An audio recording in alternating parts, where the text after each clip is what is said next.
water bottles. That's pretty cool. Yeah, you can't have you getting parched. It's pretty warm here in Texas. I love the audience track that's happening. They were joking that they were going to play that for me earlier. So I'm surprised they actually did it. How are you guys doing today? Good? Good. Great, how are you doing? You guys were here yesterday too, right? Some Yes, of ma'am. you? Yeah? Those guys. Just Gordon wasn't here, not yesterday. Did you guys feel like a piece of you was missing? You guys seem like such a big family. Guys, pretend like we like each other. Yes, oh my gosh! I was like, applause was out. We definitely missed Gordon. This is, dude, why'd you make that sound so sarcastic? I can't do anything else. Serious question. Do you guys ever feel the weight of your characters? Because obviously Avatar, the OG animated series, was such an impactful show for a lot of people. When you took on these roles, how did you overcome kind of that thought of, wow, I'm really taking on a character that a lot of people already know, and I want to do the best at it. Have you ever felt that weight? No, actually, not too recently.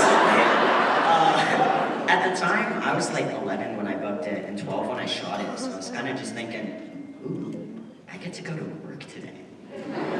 I feel grown up. This is really sick. But I'm starting to feel a little bit now. Season 2 and 3, let's do this. I was the exact opposite. I was absolutely terrified beyond belief. I knew the show growing up. I watched it in reruns and all that. My family did like a huge binge over COVID, so it was like fresh in my mind. And I had so many friends growing up who were huge fans of the show, so I knew what it meant to people and you know, being like 19 at the time and knowing you were going to be a part of this colossal like monster kind of. It was super daunting. And then you get on set and you see that, you know, some of the PAs are dressed up in costumes and they have like onesies and they're making stickers for us, and you can tell that there's like a huge sense of like, in some way this is like fan-made, and you feel like a kind of like, you kind of take a sigh of relief because you're like, at least the people making it love the material. So yeah, that's my like, kind of journey. Yeah. Ian? I had like a good mix of the two, I feel like. When I first booked the show, because when we were auditioning, we didn't know, I didn't know what I was auditioning for. I thought I was auditioning for Sam in Trade Winds. So when the call was, you booked this job and it's also Sokka from Avatar, The Last Airbender, I was bawling my eyes out for a week. But it was funny because it was like every day that I was crying, it was for like a different reason. It was like, oh my gosh, I'm gonna be Sokka. And then you'd be like, oh my gosh, you're gonna be Sokka, can I do this? What the heck is happening? Or like thinking about like how passionate people have been about the OG animated series when they were making that series. And then also the fans enjoying it. It's just a lot of pressure. But honestly, I feel like I found my like comfort in the people around me and how much everyone cared about making this project as good as it possibly could be. I told everyone before they came out, they're like, what did you think? Like the show's not out yet. Like, what do you think is gonna be the reception? I was like, if we didn't do it, I don't know how anyone possibly could because of how much we cared about trying to make the show what it was. So, yeah, I'm really, I feel a lot less pressure going into season 2 and 3. I feel a lot more comfortable. I feel like we have what we have as like a core and as an identity in our show now that we have to build off of. So That's a great answer. And honestly, I would say a lot of people in here would say the people that you work with really do make your job 10 times better. Even though you guys have an amazing job, but the people that are around you is really what makes you love doing what you do. What about you, Dallas? I also felt a lot of both. Definitely a lot more terrified and like feeling the excitement of it, especially when we got on set. Just because, you know, seeing how many people cared but were also involved in making the show and seeing them every day you knew that because they were all original fans, they were kind of judging you as well, like, oh, that's pretty Izuko-like, yeah. You know? But I certainly found comfort in my scene partner, Paul, and Ken Lung, who plays Commander Zhao as well. They were both fantastic. But the enjoyment really came from the material as well.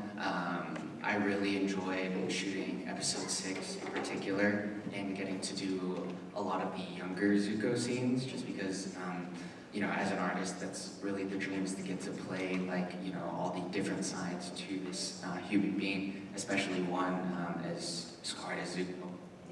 And I'd say a little fear sometimes is good. It gets your adrenaline going and kind of makes you do your best performance, push it kind of out of you. Yeah, I feel like if we weren't nervous, that would be even more nerve-wracking. Maria? If we go back to the casting process, so I grew up in Beijing where the show just wasn't known or popular, and I did know it was for Avatar, and I was like, oh, I've heard people talk about this show. Like, I've never seen it, but I'll start watching it to prep for it. And I just remember like watching it, even like after sending in my audition and being like, where has this been all my life? It's so good. But I think that kind of helped me, I guess, through the audition process not to feel as nervous for how, like, not really knowing how big of a deal it was going to be. And then after, you know, getting to know the world of it and the fandom, I was just like, oh my God, I hope I do her justice. So there was definitely a lot of kind of anxiety, just like, you know, being on set and being on such a huge, being a part of a huge thing like that. But I feel like everyone did such a wonderful job of creating the world of it, whether it's like costumes, makeup, set, like it was just so easy to kind of step into it. And you know, with the stunt training, everything just felt like it was easy. And then you know, wonderful scene partners, and it kind of just like felt like it's meant to be. So yeah, a mix of both the fear and scariness of it, but also the excitement. If y'all could choose one person besides Aang to be the Avatar, who would you choose? Good question.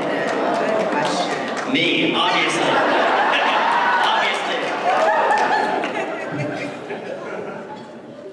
Like a character in the show? Oh my gosh. Ira's a great one. Ira's really good.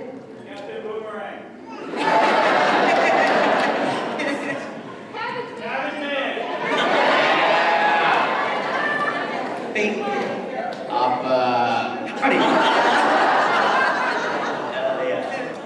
I have a question about Foreborns especially. There's this one scene in episode 2 where Sokka was talking to Suki about how he's being bored even though he's technically there, and Igor in the background was like smiling and trying not to laugh, and I'm thinking, was this part of the script, or I'm just like laughing and the director's like, oh, we'll just keep it in, it's okay.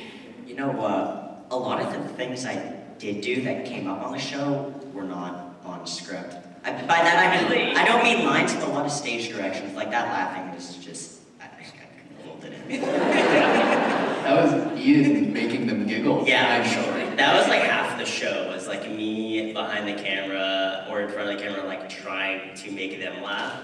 That's how I was like trying to figure out if what I was doing was funny or not. Because it's so, like, when you're doing an audition for something that's comedy, a lot of times casting directors, even if they don't think it's funny, they're like, and you're like, okay, I guess they liked that. So I was like, if I could make Gordon Gowdia laugh, then hopefully I can make the people that are watching the show laugh.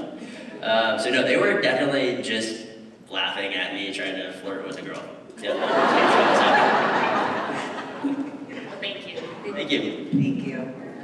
Hi, I'm Soha. I have 2 questions actually. So for my first one, is it weird having to interact like a CGI Appa and Momo?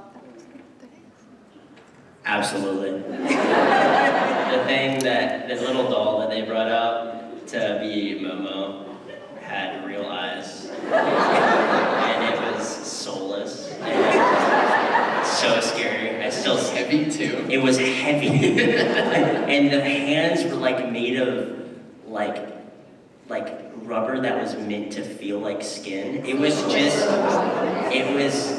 unreal what that thing was. I still see it in my dreams at night sometimes.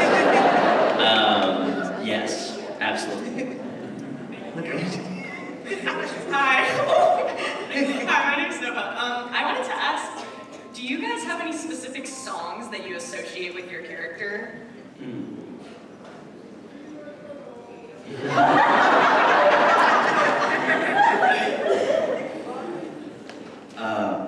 You guys know the song Happy? Yeah. Ian actually gave me that idea, but it's definitely a good one. There you go. Hank is very happy. Yeah. Man-Eater, Nelly Furtado. Yeah. Gosh, I don't like have one off of the top of my head, if I'm being honest. Because I feel like Sock is a little harder because he thinks he's like Keith. like yeah. I was thinking about a lot of stuff like that actually though. Like Deftones or like King Von or something. Because he just is like I'm the leader like. I'm so cool. So that, like, he's got to believe that, you know what I'm saying? So, yeah, I was going based off emotion. For me, I ended up just listening to like a lot of Elliott Smith. I did make a playlist for Suki, and I put the Suki from Fast and Furious on the cover. I love her! But the one that comes to mind, I guess, is like Bad Girls. It's like Suki, Suki. And I guess, yeah, you guys know it. Thank you. Thank you guys so much. Thank you guys so much. Thank you guys. You guys really brought these characters to life. I watched the animated series and I thought that you guys all did such an amazing job bringing those characters to the screen the way you did. Can you guys give it up for them one more time?